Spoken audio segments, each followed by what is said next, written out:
kita sudah aman ini ya. Alfinya ini yang cuma juga urusan logistiknya ini. Siap. Ya, jadi oke, jadi Bapak Ibu sekalian, jadi ini tadi yang seperti disampaikan Pak Beni, jadi kita coba menginventarisir ya daripada gangguan-gangguan keamanan. Jadi kemarin dulu saya ketemu dengan Pak Rosan, ya apa mantung kita di Kadin, ya jadi eh, di sini Pak Rosan minta difasilitasi supaya bagaimana eh, gangguan-gangguan ini bisa diinventarisir, kemudian kejadian-kejadiannya itu kapan, kemudian pihak-pihak yang mengganggu itu dari organisasi apa aja. Jadi memang di sini kita pakai istilah pihak-pihak tertentu.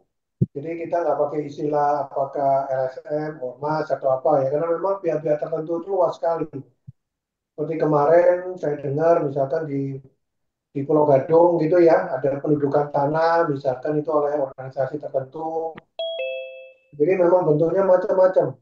Di samping yang memang yang klasik, kalau yang di dunia industri, itu yang sering terjadi, Pak Beni, Pak Maruf, teman-teman semua, itu masalah yang lagi hit itu adalah perebutan daripada limbah ekonomis. Oh, dari dulu Pak itu. Itu, jadi itu teman-temannya Pak Maruf itu katanya, ya Bang, nanti eh, dia yang mau beresin tuh, soalnya ini bos-bosnya tuh temannya Pak Maruf itu. Ya, jadi itu memang ya ada backingannya itu yang masalahnya itu. Jadi memang terutama itu industri-industri yang memang menghasilkan potongan-potongan ini semacam kayak besi, baja gitu-gitu ya. Jadi itu industri otomotif, elektronik dan sebagainya. Saya rasa yang di Cilegon juga banyak gitu. Yang kedua mungkin jenisnya dengan pemaksaan untuk pemilihan apakah vendor catering, transportasi, baju seragam atau apapun lah, pembelian bahan baku atau apapun, kemudian juga Beli untuk nggak? material-material pembangunan itu yang juga pemaksaan gitu. Jadi perusahaan-perusahaan ini kan sekarang bukan cuma asing tapi dalam negeri kan sekarang sudah memang kebiasaan harus melalui proses tender ya. Jadi kita nggak bisa kalau kita harus menunjuk si A, si B gitu. Kemudian yang ketiga mungkin yang terkait dengan mungkin yang mengatasnamakan kuli bongkar muat, namun seringkali prakteknya bukan bukan kuli, namun lebih sifatnya lebih apa ya pemaksaan gitu dan rata-rata mereka minta uang damai, uang jago gitu, jadi mereka nggak kerja tapi minta ada satu kompensasi tertentu. Yang lainnya mungkin percanduan tenaga kerja, biasanya memang di daerah-daerah industri atau kegiatan dunia usaha yang lain, itu ada pemaksaan untuk penerimaan tenaga-tenaga kerja yang diperlukan gitu. Yang terakhir mungkin yang klasik memang ya perjuangan dari teman-teman kita yang terkait dengan demo-demo, unjuk rasa, apa dari masalah-masalah perselisihan perburuan. Ya, namun ini seringkali juga konteksnya bisa meluas ya, dan kadang-kadang nggak ada hubungannya mau protesnya, demonya ke pemerintah gitu ya, harusnya ke dinas tenaga kerja, namun unjuk rasanya di daerah kantong-kantong industri ataupun daerah-daerah kegiatan usaha lainnya.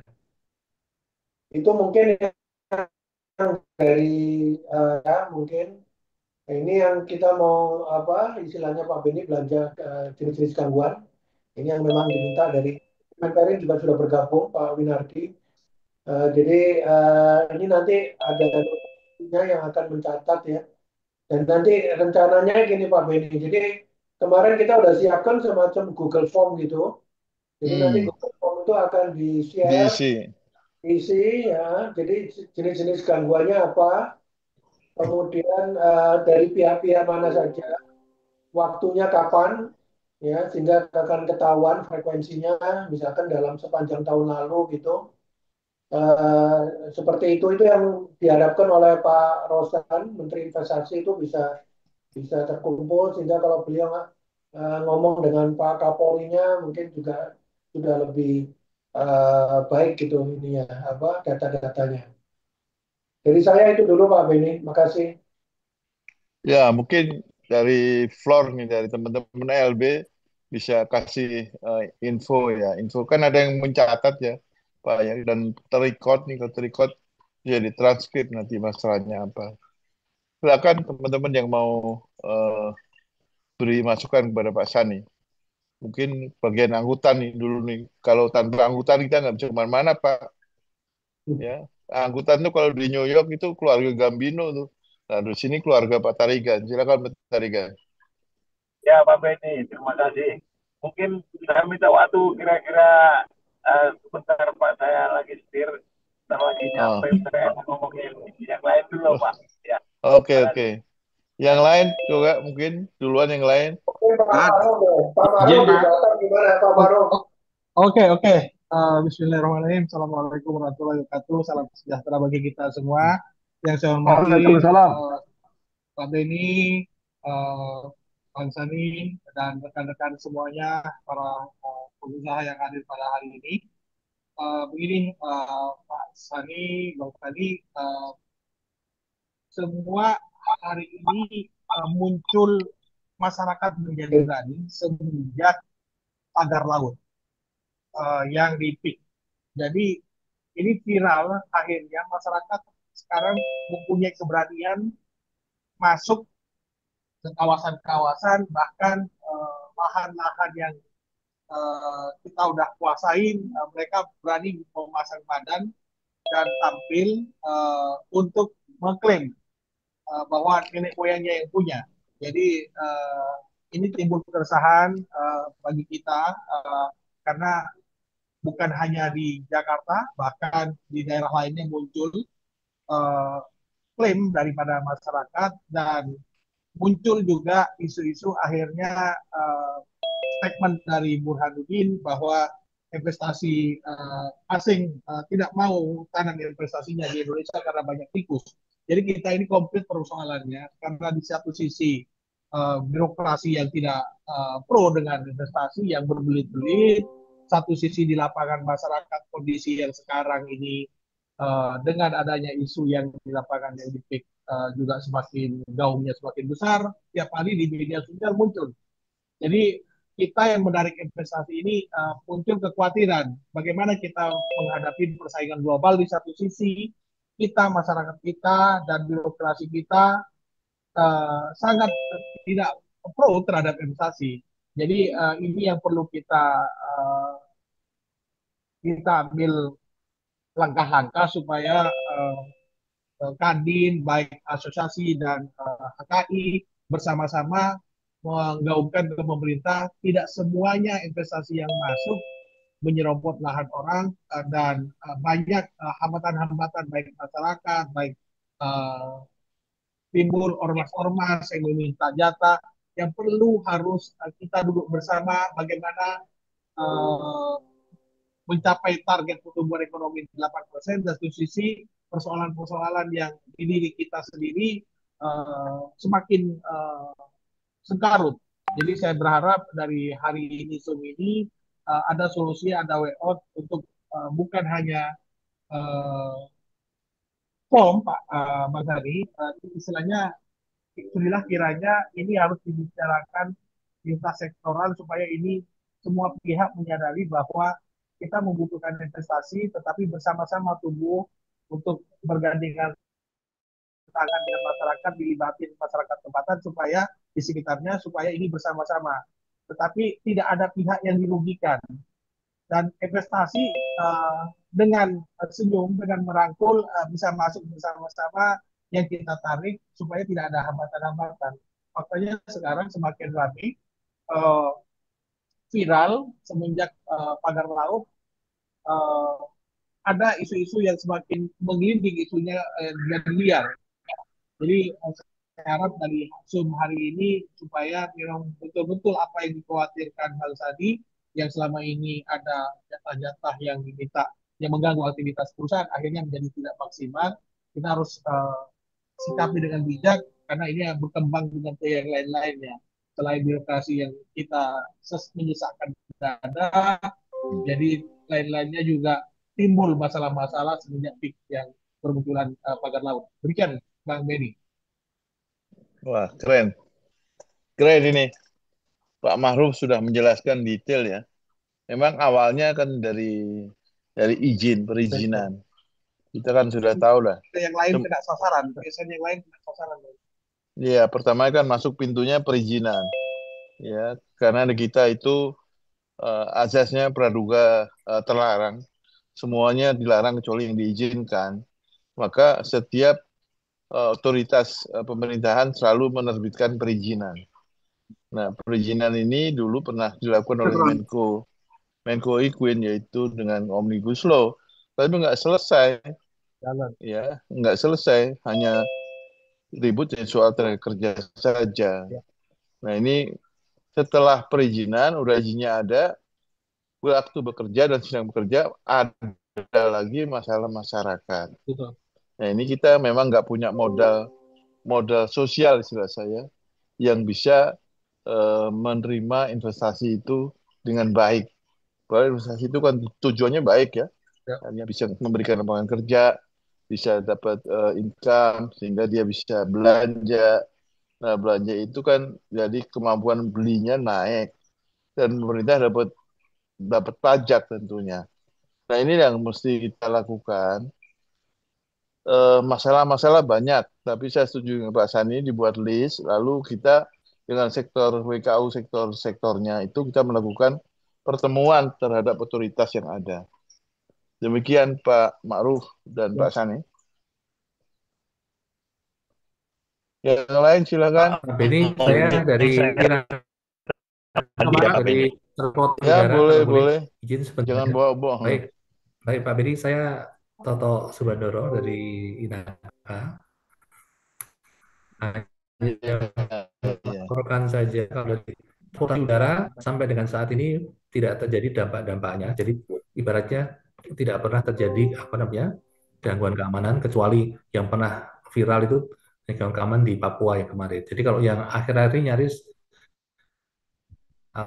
alhamdulillah tidak pernah ada elemen atau indikasi adanya. Oke. Ya. Terima kasih. Di udara nggak ada orangnya, Pak. Saya sedikit mungkin Pak Benny. Iya. Pak Benny. Saya pernah nonton Pak Benny. Iya Pak, pernah nonton. Saya rasa saya seperti yang Pak Benny tadi bicarakan di Kamboja, Pak. Saya terakhir ini sering in and out di Vietnam, Pak. Jadi Vietnam juga sama, Pak. Dari PPN 8% tahun ini masih berpanjang 8% aja, rakyatnya ribut minta 5%. Jadi dengan 8% itu power buying-nya ada, semua orang spending, akhirnya mereka perpajakannya juga tambah pemasukan. Jadi yang perlu diperhatikan Indonesia dengan investasi yang dipersulit begitu, Pak, sangat bahaya. Karena kita untuk masuk orang-orang dari China sama Taiwan besar pun masuk Vietnam. Jadi itu Pak, memang itu yang buat masalah buat itu. Ya, putus Pak. Izin Pak Benny, Iip. Ya, mangga Pak Iip. Infrastruktur. Silakan Pak Iip. Ya, makasih Pak Benny. Pak Sani, Pak Dirut Krakatau Steel, Pak Akbar, izin menyampaikan kalau di kondisi kami Pak mungkin memang hampir sama di ini ya. Jadi kalau kita kategorikan itu, saya lebih senang menyebutnya istilahnya adalah aspirasi ya. Penyampaian yang aspirasi yang disampaikan oleh masyarakat itu bisa kita kategorikan menjadi 3 hal Pak. Pertama adalah kesempatan kerja, yang kedua adalah kesempatan berusaha, dan yang ketiga adalah kesempatan mengelola limbah atau scrap. Nah, anasirnya itu yang bisa kita bedakan. Jadi kalau kesempatan kerja ya bagi mereka yang lulusan sekolah atau kuliah gitu ya, yang masyarakat setempat terutama. Kemudian kesempatan berusaha itu adalah datang dari pengusaha-pengusaha lokal, pengusaha daerah yang tergabung dalam beberapa organisasi pengusaha yang ada. Dan kesempatan mengelola limbah atau scrap itu yang umumnya diminta disuarakan oleh teman-teman LSM, Pak. Ya. Nah, metode aspirasinya tuh memang beda-beda, Pak. Ada yang dimulai dari seringkali misalnya tenanti kita juga bocor tuh rencana rencana misalnya penjualan limbah tertentu gitu ya, sehingga itu menimbulkan bentrokan atau tarik menarik di antara kepentingan beberapa elemen. Tapi kalau itu secara rutin sih rasanya tidak. Nah, sekarang ini yang muncul di kami adalah karena status kami sebagai kawasan objek vital nasional, eh, kesempatan demo di dalam kawasan memang relatif terbatas. Tetapi metode yang dilakukan oleh teman-teman tadi yang pada saat menyampaikan informasi itu biasanya menyampaikannya tidak akan melakukan demo, hanya meminta audiensi. Jadi meminta Oke. audiensi di apa namanya diminta kita menjembatani gitu kita dengan mereka dengan tenan, tapi sekali datang audiensi itu minimal 10-20 orang, jadi kurang lebih ujungnya rata agak sama juga tuh Pak ya. Jadi karena biasanya suasananya agak tegang dan lain-lain. Nah, mungkin yang juga perlu kita reportkan tingkatkan adalah karena biasanya untuk kawasan-kawasan yang sudah berstatus objek vital nasional sesuai dengan perundang-undangan yang ada itu kan sebetulnya demo itu tidak Ya, dilarang, tetapi harus dilakukan dalam jarak 500 meter dari pagar terluar kan Pak. Sehingga di kawasan kami misalnya kami juga sudah menyiapkan lapangan untuk tuh demo. apa nama ya untuk demo lapang area penyampaian pendapat umum Aspirasi. lah kira-kira Iya. namanya gitu ya.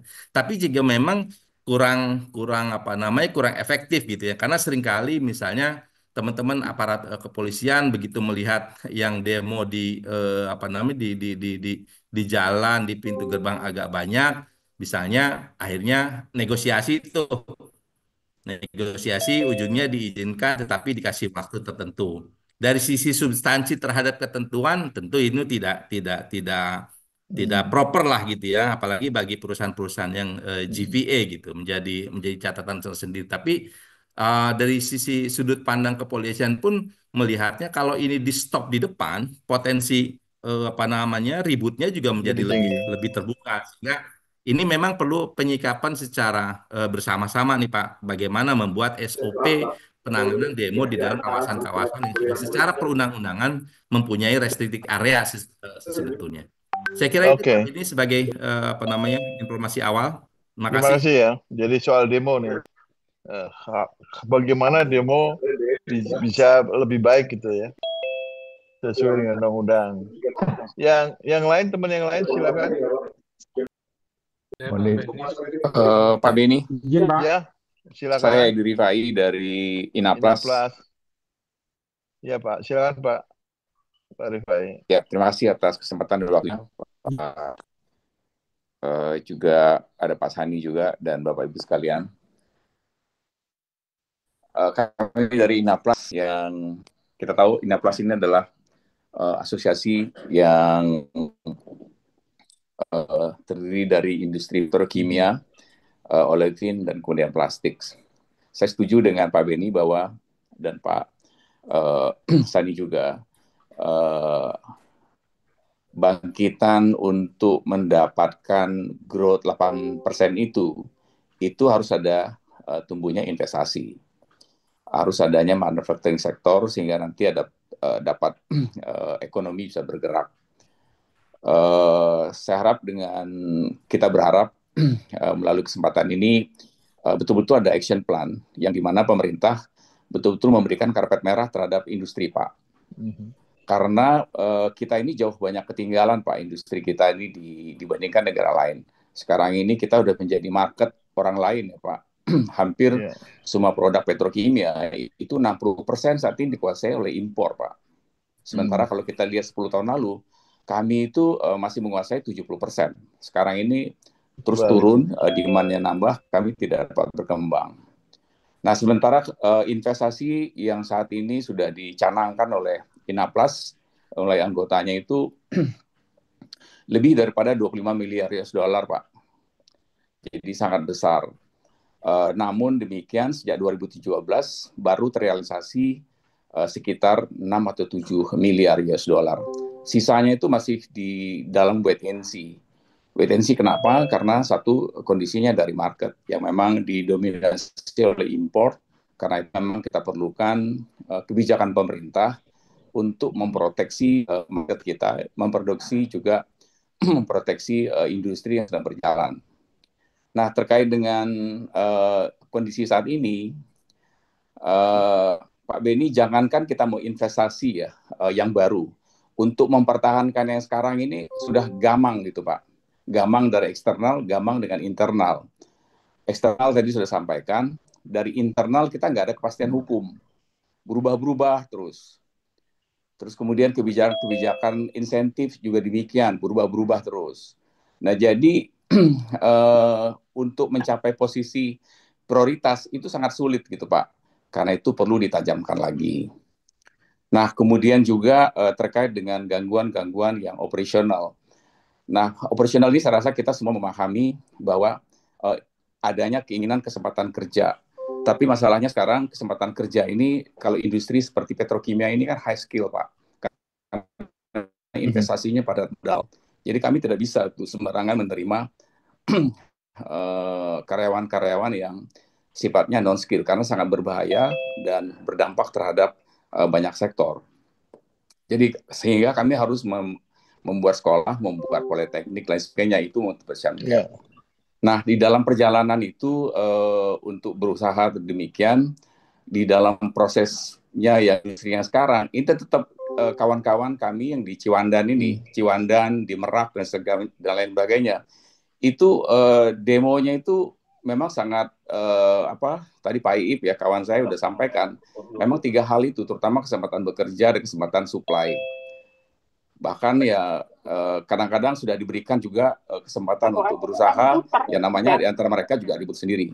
Nah oke lah, kali itu sih mungkin mudah lah, lebih mudah mengatasi mengenai bagi kue ya Pak ya. Yang menjadi masalah ini adalah LSM yang makin marak. Dan nggak ada aturan Pak, siapapun bisa membuat LSM, bebas untuk bergerak. Jadi kawan-kawan saya, perusahaan-perusahaan di sana yang memang ingin bekerja ya pada akhirnya ya harus secara rutin untuk melakukan punya tim sendiri untuk memiliki menangani hal-hal seperti ini. Dan kalau tidak tangani itu proyek kita diabrak-abrik sampai ke dalam Pak, masuk ke dalam proyek dan tanpa adanya pengamanan dan sebagainya. Jadi sangat berbahaya sekali. Jadi bahkan ada beberapa hal yang viral ya untuk yang area Cilegon. Saya sampaikan kepada Pak Sani juga. Ini sebetulnya udah gawat darurat sebetulnya kita mau investasi gitu. Jadi pada akhirnya kami dari investor besar itu berpikir ulang apakah baiknya kita pindahkan gitu ya. Dan sayang gitu kalau misalnya investasi dipindahkan negara lain. Jadi saya rasa ini perlu perhatian dari high level untuk memastikan keberlanjutan daripada industri yang ada ini dan memberikan kepastian juga berusaha dan berinvestasi di kita ini Pak, khususnya di Banten, dan kemarin Pak Sani juga ada bicara juga mengenai di area Karawang, Bekasi, dan mungkin juga kawan-kawan lain di kawasan-kawasan lain. Begitu Pak harapan dari kami Pak, jadi saya nggak bisa sampaikan di detail apa yang terjadi, tapi itulah fakta yang terjadi, itu sangat menghambat investasi. Demikian Pak Beni, terima kasih. Terima kasih Pak Rifai. Artinya hampir dari tadi hampir sampai Inaflas pun selalu masalahnya hampir sama ya, masalahnya selalu hampir sama. Nah ini mungkin Pak Sani kita harus koordinasi dengan WKU Industri dan WKU Perdagangan serta Ketum untuk menseriusin masalah ini. Karena kalau 8% itu hanya sebagai mimpi, ya silahkan aja. Tapi kalau ini tidak diberesin, tidak akan mungkin tercapai 8% itu. Karena 8% itu anggapannya kan bisa memenuhi masyarakat kita yang lebih sejahtera lah ya. Jadi tolong Pak Sani diseriusin masalah ini. Saya akan bantu karena saya juga orang industri, jadi ngerti banget bagaimana kita berindustri sekarang dengan berindustri era-era sebelumnya lah. Itu teman-teman semuanya paham ya. Setelah Pak Rifai, silakan tadi Pak Tarigan. Jangan mogok ya truknya. Kalau mogok truknya kita nggak ada barang diangkut. Pak Tarigan, silakan. Pak Beni. Baik, terima kasih Pak Beni. Kalau saya dari sudut asosiasi pengusaha truk Pak, masalah keamanan ini dari dulu sampai sekarang masalahnya tidak hilang-hilang karena truk ini berjalan di jalan raya yang berhadapan dengan preman dan oknum kan gitu Oke. ya. Ya, padahal ini lebih riskan lagi pada sekarang ini kan kalau dulu truk ini punya driver dan punya asisten, Connecting. sekarang sudah ada lagi tidak ada lagi asistennya Pak, Oh iya. sudah sendiri. Oke. Artinya aset yang dibawa miliar, mobilnya miliar, muatannya miliar, hanya dikendalikan oleh seorang pengemudi. Nah, gangguannya sekarang ini cukup banyak Pak di jalanan, terutama di jalan macet Pak. Wah ini supir ini sih Pak diganggu, diambil dompetnya segala macam, dirampas segala macam Pak. Ini semakin menjadi terakhir ini. Gitu. Kemudian juga di jalan, di rest area segala macam juga banyak artinya gangguan oleh maling-maling dan macam-macam. Bahkan sebentar berhenti aja bisa hilang bendera Pak nih. Jadi kejahatannya sudah mulai lebih melebar. Itu dulu kasus masalah keamanan di jalan terhadap angkutan barang. Yang kedua persoalan kita itu persoalan overload overdimensi. Yang nggak ketemu antara keinginan pengusaha dengan keinginan pengangkut. Dan pengangkut ini pengen menerima ongkos standar dengan muatan standar. Tetapi kan tidak dapat mengakomodir itu. Sehingga sekarang kita butuh suatu perubahan regulasi supaya keangkutnya naik. Kalau enggak, dengan standar yang sekarang ini, kita mengangkat kontainer 20 feet aja udah overload Pak. Dengan standar yang sekarang.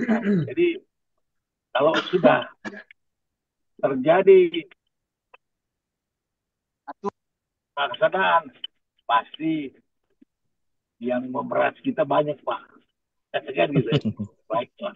Baik kan oknum maupun preman. Nah, ini yang kita hadapi di dalam bidang logistik ini. Ketiga ya sekarang seperti juga masalah-masalah BBM bersubsidi ini Pak. BBM bersubsidi ini tidak tersedia di seluruh Indonesia Pak. Hanya di Pulau Jawa aja kita ini kelihatannya barang-barang kendaraan kita mendapatkan BBM bersubsidi secara lancar. Tapi kalau di luar Jawa sebetulnya nggak ada lagi Pak BBM bersubsidi itu. Kira-kira begitu. Jadi tentunya juga itu mempengaruhi kinerja daripada logistik. Itu kira-kira Pak masalah keamanan yang lainnya ya, sama dengan bapak-bapak yang lain kalau persoalan kepastian hukum terhadap kita punya garasi juga banyak masalah Pak sekarang ini. Itu kira-kira Pak. Terima kasih Pak Benny. Terima kasih Pak Tarigan. Iya, ternyata Pak Benny. Ya, Pak Benny. Mohon izin, Pak. Sebentar Bu ya. Baik. Memang kita lagi ikan piranha kelihatannya. Jadi semuanya gigit badan kita nih.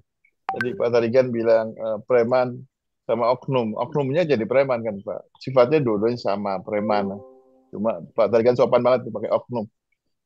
Jadi saya kira mungkin Gapki nih yang banyak masalah di lapangan ya. Silakan Terima Pak. kasih Pak Benny, Bapak Ibu yang saya hormati. Masalah keamanan di perusahaan sawit Pak, itu selama tahun 2024 ada penjarahan massal Pak.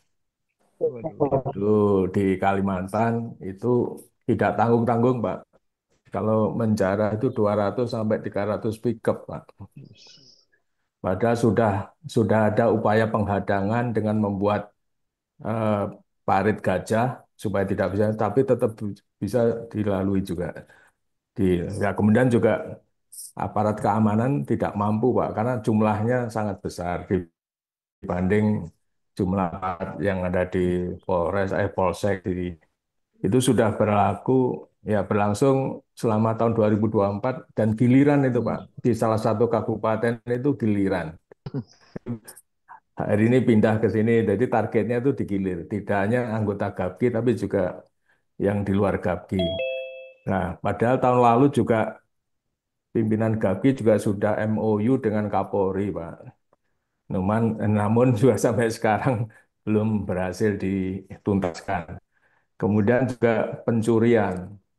Yang tadi pencarian massal, ada pencurian juga. Ini pencurian oleh oknum juga, tapi kelompok kecil, Pak. Itu termasuk juga yang dicuri khusus, Pak, PKS Brondolan. Oh, iya, iya. Ya, karena harganya mahal dan ini sebagai akibat dari banyaknya muncul PKS tanpa kebun dan PKS Brondolan, Pak. Oke. Nah, kenapa ada PKS tanpa kebun yang belakang muncul ini? Karena ada eh, perizinan dari Kementerian, saya sebutkan saja Pak, Iya, iya. yang belakangan kan Kementerian Perindustrian. Oke. Padahal sebetulnya menurut Undang-Undang Perkebunan 39 tahun 2014 dan Permentan 98 2013, memang di Permentan itu ada PKS tanpa kebun, tapi bukan sama sekali tanpa kebun, tapi PKS tanpa kebun ini harus punya Kerjasama. 20%. Nggak harus punya 20% dulu, Pak, kebun sendiri, Iya. dan sisanya yang 80% dari masyarakat sekitar. Tapi yang di Kementerian Perindustrian itu dasarnya adalah KBLI 10431, Pak. Itu jadi satu jenis PKS, perizinannya ada di dua kementerian yang bertolak belakang. Dan ini sudah kami laporkan juga ke Kemenko, tapi sampai sekarang belum ada keputusan yang anu lah, Yang yang yang nyata. harus dia ya yang nyata dan pengampunya siapa. Dan ini juga sudah kami sampaikan ke Ombudsman juga. Nah, Ombudsman juga sudah turun ke Kalteng dan Riau yang paling banyak itu, Pak, dan sudah memberikan masukan, tapi sampai sekarang belum ada perubahan. Oke. Kemudian juga ada pemasangan portal, Pak, di kebun-kebun. Itu juga itu karena disebabkan oleh kesalahpahaman tentang ini, Pak. Jadi masyarakat menuntut bahwa perusahaan besar harus membangun plasma 20%. Padahal plasma 20% itu, plasma itu sudah tidak ada lagi istilah plasma. Kan itu kan Iya. istilah Perbun yang lalu. Yang ada adalah fasilitasi pembangunan kebun masyarakat sekitar, itu 20%. Jadi fasilitasi. Dan itu pun juga tergantung dari izin usahanya terbit kapan. Itu ada 3 fase, dan tapi oleh sementara beberapa tokoh lah, itu selalu nuntutnya pokoknya plasma, masyarakat harus dibagi plasma kebun 20%. Bahkan nuntut ada di kebun inti. Itu sehingga memprovokasi masyarakat untuk ada yang memportal, kemudian ada juga yang menduduki kantor dan sebagainya. Kemudian ada juga sedikit demo-demo yang masalah tadi dengan manajemen perusahaan, tapi itu kami hanya baca dari media, Pak, kalau bukan anggota GAPKI kebetulan. Jadi intinya, Pak, sebenarnya dari pengusaha kelapa sawit ini hanya 2 hal yang kami minta pada pemerintah melalui Kadin, yaitu satu kepastian Dan hukum, dan keamanan. 2 kepastian berusaha. Kepastian berusaha di dalamnya keamanan Keamanan, ya. tadi, Pak. Ya, termasuk juga sebenarnya masih ada, Pak, duplikasi tumpang tindih regulasi Kementerian Pertanian, Kehutanan, yang kan adanya kabinet baru ini, Pak, kabinet merah putih, paling tidak ada satu, Pak, yang terlibat langsung dengan sawit, kemudian ada 37 Waduh. kementerian lembaga. Nah, melalui Kadin, mohon supaya tadi masalah keamanan, kepastian perusahaan, kepastian hukum, kalau bisa ada badan khusus yang mengelola sawit, Pak, seperti Malaysia, MPOB, Malaysia Palm Oil Board, Padahal Malaysia itu sawitnya hanya 5,85 juta, 16,8 juta. Tapi yang mengurus di Kementerian Pertanian itu setingkat direktur saja, Pak, direktur sawit. Nah, padahal 3 kali lipat luas Malaysia. Kami Ada mengusulkan bos. dan waktu itu kalau bisa ada badan khusus di bawah presiden, Pak. Karena ini banyak sekali yang di kementerian lembaga tadi, Pak. Mungkin Oke. itu, Pak. Dari terima kasih. Terima kasih Oke. Pak Gapki, penyumbang devisa terbesar sekarang nih. Amin. Iya kan? Mudah-mudahan masih terus, Pak. Sepanjang ada matahari, Pak. Kecuali mataharinya ditutup sama Tuhan. Iya, betul. Silakan yang Izin lain. Pak Izin Benny, Pak. izin Pak Siapa dulu dari nih? Abu Dari Abu Dhabi. Ya, Jadi Pak Benny. Ya, silakan Abu Dhabi dulu deh. ya siap. Jadi terima kasih Pak Benny. Kami sudah banyak mendengar keluhan-keluhan dari kawan-kawan maupun informasi-informasi seputar gangguan keamanan di area kami gitu kan. Memang kemarin kebetulan saya ada pelantikan di Jawa Tengah, Pak Benny. Oke. Wartawan itu menanyakan perihal merebaknya LSM maupun ormas ya, yang kebetulan mungkin pada saat pilkada, pilpres itu digunakan sebagai salah satu alat untuk melakukan atau memenangkan salah satu calon, sehingga mereka diberi kebebasan untuk bergerak, dan ini dimanfaatkan oleh mereka sebagai untuk mencari penghasilan atau nafkah gitu kan. Nah ini juga menjadi konsen kami akhirnya setelah kita sampaikan kepada Ketua Umum bahwa memang tidak legal kalau seandainya ormas atau LSM audit di pihak kepolisian ya, itu tidak boleh menjaga keamanan di wilayah kerja atau wilayah usaha. Nah, namun patut dicatat bagi para pengusaha maupun kawan-kawan pemilik usaha besar maupun kecil, seyogyanya ketika mereka ingin membangun usahanya, sebaiknya bisa berkonsultasi dulu dengan pihak kami. Kebetulan di bidang kami itu ada konsultan keamanan. Kebetulan di PT Sinarmas di wilayah Sumatera Selatan di Baung itu, saya konsultan keamanannya. Jadi ketika mereka belum membuka usahanya, mereka konsultasi dulu dengan kita. Kita mau buka usaha dengan sekian ribu hektar, bagaimana gangguan masyarakatnya, gangguan penduduknya, lalu status lahannya. Nah itu kita konsultasikan, kita bicarakan selama hampir 1 bulan lebih gitu, baik di kantor pusat dia maupun di lokasi. Nah kita yang melakukan survei.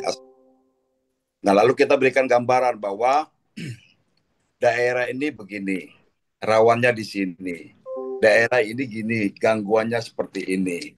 Nah ketika itu baru si pemilik usaha tadi mencarikan solusi-solusi untuk meminimalisir itu. Nah cuman terkadang kawan-kawan ingin langsung membuka usaha di satu daerah tanpa memikirkan efek daripada gangguan keamanan. Jadi sebaiknya ada proses pembangunan ketika kita mau membangun suatu usaha di lokasi tersebut. Nah ini tugas konsultan keamanan inilah yang akan mengumpulkan belanja masalah di wilayah tersebut. Nah sehingga ketika usaha itu berdiri, gangguan-gangguan yang dimaksud itu bisa diminimalisir. Yang terakhir, saya berharap kepada para pengusaha, teman-teman sekalian, jangan diberi ruang ketika ada LSM ataupun gangguan, serahkan itu kepada katakanlah perusahaan bidang keamanan di wilayah masing-masing untuk menanggulangi permasalahan itu. Jadi kita harus pakai tangan yang resmi gitu. Tangan orang yang resmi untuk menyelesaikan kasus-kasus gangguan LSM, ormas gitu. Jangan perusahaan langsung ataupun pemilik langsung yang turun tangan. Karena kalau pemilik langsung, perusahaan langsung yang turun tangan, ini akan menjadi efek yang terus menerus. Oh, ini bisa ini, saya dapat 50 juta menghadap Pak Beni. Ganggu Pak Beni bulan depan, saya juga dapat lagi nih. Nah, mereka akan saling memberikan informasi kepada LSM ataupun ormas lain. Nah, itu. Nah, tapi kalau kepada perusahaan yang resmi, mereka tidak akan mungkin melakukan apa istilah itu, melanggar etika bisnis pengusaha bidang keamanan gitu. Nah, itu juga terjadi. Terakhir saya dengar ada kejadian di KIK industri Kendal itu. Nah, itu juga terjadi. Kebetulan anggota kami di sana itu dikeroyok 8 atau 10 orang LSM sana. Nah, ini sedang kita dalami. Dan kalau terjadi seperti itu, artinya anggota satuan pengamanan kita digas secara massal oleh katakanlah LSM atau ormas setempat. Kami akan fokus dan akan kita yakinkan bahwa itu akan kita selesaikan, baik melalui Dewan Pimpinan Provinsi sampai ke pusat, sampai dengan pihak Korbinmas atau Kapolri. Nah, inilah sumbangsi badan usaha jasa pengamanan dengan badan usaha jasa hampir di seluruh Indonesia untuk membantu kawan-kawan pengusaha dalam menanggulangi gangguan daripada keamanan di wilayah tersebut gitu. Nah, saya juga tertarik dengan Pak Tarigan tadi. Kebetulan memang di wilayah Sumatera Selatan itu ada oknum preman anggota yang melakukan pungutan dari tracking ataupun termasuk juga mereka melibatkan atau memakai SM yang ada di wilayah atau jalur-jalur yang disampaikan Pak Tarigan tadi. Bukan hal yang baru sebenarnya, dan itu sudah lama terjadi. Nah, ini juga bisa digunakan. Jadi badan perusahaan jasa keamanan itu bisa digunakan mengamankan rute namanya itu. Nah, nanti mengamankan rute itu nanti kita akan lakukan apa istilah itu, asesmen, di mana posisi berhenti yang bagus, di mana pengamanan yang harus kita kuatkan, kita penebalan keamanan. Nah, inilah kira-kira yang bisa kita berikan informasi kepada kawan-kawan pengusaha agar sebelum melakukan usaha, lakukan asesmen pengamanan, terutama gangguan keamanan sipil lainnya. Saya kira itu yang bisa saya berikan, Pak Beni. Tertarik dengan topik ini dan kita siap untuk diajak bicara dalam hal keamanan, gangguan keamanan baik LSM, ormas di wilayah setempat. Terima kasih Pak Beni. Assalamualaikum. Terima kasih Abu Jabi sudah memberikan satu garansi mengenai soal konsultasi mengenai keamanan ya. Tapi tanpa mengurangi rasa hormat saya kepada teman-teman yang lain yang belum bicara, saya kira forum ini kita lanjutkan karena kebetulan saya jam 7 harus ada diskusi di SCTV. Jadi saya minta Pak Sani melanjutkan meeting ini atau kita stop dulu meeting ini hari ini, kita sambung yang akan datang, dan lebih baik meetingnya bisa ketemu muka gitu ya. Saya kira gitu Pak Sani. Ya, Terima kasih nih Pak Sani ya, silakan. Ya. Mungkin dua hal aja yang saya ingin sampaikan. Jadi ini forum ini supaya bisa diteruskan Pak Beni. Jadi tadi saya sudah minta tim daripada sekretariat untuk mendata nama-nama. Tolong Bapak Ibu masukkan di kolom chat ya, nama asosiasi dan juga nomor teleponnya. Nanti kita bikin grup WA aja Pak Beni ya. Jadi supaya nanti kalau nanti lebih gampang. Kemudian kalau mau ngisi Google Form yang mengenai gangguan keamanan, peristiwanya, kemudian pihak siapa, nanti disiapkan Google Form-nya dari Kadin. Jadi tolong Bapak Ibu sekalian, jadi tolong bisa mengisi nama dan juga nomor telepon dan nama asosiasi. Dan nanti kita akan ketemu offline di Kadin ya Pak Beni ya. Kita akan ya silakan Pak. Kalau yang untuk press conference-nya ya mungkin agak ditunda dulu, mungkin rencananya kan besok hari Jumat jam 2. Tunda dulu Pak, tunda dulu aja. Tunda dulu, kita meeting lagi lebih dalam lagi. Ini kelihatannya masih banyak teman-teman yang belum bisa ada waktu untuk memberikan satu informasi. Dan kita sudah ada tadi kawan Abu Dhabi yang bisa menjadi konsultan keamanan ya. Jadi itu juga salah satu yang step yang pertama Pak Sani.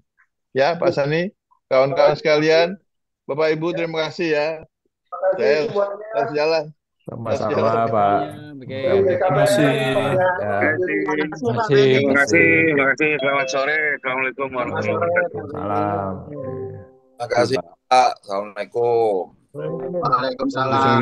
Assalamualaikum warahmatullahi wabarakatuh. Assalamualaikum. Selamat sore. Sehat semuanya. Assalamualaikum. Terima kasih semuanya. Ya. Dari asosiasi kimia dasar dari Kementerian Industri, terima kasih semuanya. Terima kasih Pak Sani. Ya, Pak. Assalamualaikum. Terima kasih Pak Sani, Pak. Kawasan industri OBK. Terima kasih Pak Sani. Izin Pak. Di Cilegon semuanya, dari KK, Kendal, dan teman-teman semuanya. Dari Kota Bukit Indah, Pak Barnabas, terima kasih semuanya. Mana Pak Richard? Pak Richard. Foto dulu Pak Richard. Foto dulu nih. Pak Richard, foto dulu dong. Siap. Izin live Pak Sani. Pak Akbar Johan, terima kasih. Pak Tony, Rukut, terima kasih. Izin Pak Sani. Mohon izin Pak. Izin Pak Sani. Ya, juga ada Pak Winardi, terima kasih Pak Win. Ya Pak, kami udah catat Pak, bagian Pak. Baik, terima kasih Pak. Pak, kira-kira Ya, kapan makasih, Pak? Pak. Untuknya Pak minggu depan bisa Pak Ya, rapat Bu lagi. Sita. Ya, Bu Sita dari Perindo ya, makasih. Jadi nanti segera minggu depan kita akan atur lagi untuk waktu yang mungkin bisa lebih longgar. Iya Pak Budi, Pak. makasih.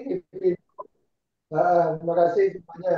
Ya, makasih Pak Sani. Izin. Siap Pak Sani, siap. WA grupnya ya Pak, kami udah daftar tadi. Baik, nanti kita bikin dalam WA group ya. Abadi juga, terima kasih Abadi, Abupi, Abadi, Abu Japi. Ya, terima kasih Pak, sama-sama. Udah isi absensi tadi. Terima kasih. Selamat sore. Sudah absen Pak. Terima kasih Pak. Udah absen Pak ya, udah absen semua. Sudah, alhamdulillah. Ya, Pak Richard sudah. Ya, terima kasih Pak. Sani izin ya Pak. Siap Bapak, makasih. Minggu depan. Izin li Pak Ketua. Siap. Terima kasih Akida, terima kasih Pak Andreas. Ya. Terima kasih. Izin li Pak. Terima kasih ya Pak. Ya. Izin live Pak Sani, izin live. Ya, mari Pak.